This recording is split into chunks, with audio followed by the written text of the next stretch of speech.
கண்ணியமிக்க சகோதரர்களே, எல்லா விவகாரங்களிலும் நடுநிலையாக சிந்திக்கக்கூடியவர்களாக, வணக்கம் செய்யக்கூடியவர்களாக, பேசக்கூடியவர்களாக, நடுநிலை தவறி பல சகோதரர்கள் தான் சம்பாதித்த நல்லமல்களை நாவால இழந்து போறாங்க. தீவிரமான பேச்சு. அப்ப கேட்டா சொல்றது ஒன் ஷாட் தான். நாங்க எனக்கு பின்னாடி பேசி எல்லாம் பழக்கம் இல்லை. வெட்டொன்று துண்டு ரெண்டு. இஸ்லாம் அதை வன்மையாக கண்டிக்குது. உங்களுடைய ஸ்டைல் பேச்சுக்கு நல்லா இருக்கும், தத்துவங்களுக்கு நல்லா இருக்கும், பேஸ்புக்ல எழுதுறதுக்கு நல்லா இருக்கும். ஆனால் அல்லாஹ்வுடைய தூதர் ஸல்லல்லாஹு அலைஹி வஸல்லம் அவர்கள் நடுநிலை தவறாமல் நடந்தார்கள், சமநிலை தன்மையோடு வாழ்ந்து காட்டினார்கள்.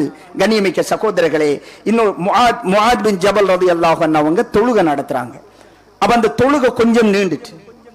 ஒரு வக்து தொழுகை, ஒரு தொழுது கொண்டிருந்த ஒரு நபி தோழர் தொழுகையிலிருந்து விட்டுட்டு தனிய தொழுதுட்டு பேசிட்டாரு. ரசூல் ஸல்லல்லாஹு அலைஹி வஸல்லம் அவர்களுக்கு செய்தி வருது. அல்லாஹ்வுடைய தூதர் ஸல்லல்லாஹு அலைஹி வஸல்லம் அவர்கள் இந்த வஸத்தியத்தை எப்படி கற்றுக் கொடுக்கறாங்கன்னு பாருங்க. எவ்வளவு நேர்த்தியாக கற்றுக் கொடுக்கறாங்கன்னு பாருங்க. தொழுவிச்ச இமாம கூப்பிடுறாங்க. இமாமு கிட்ட சொல்றாங்க, நீங்க குழப்பம் விளைவிக்க பாக்குறீங்களா?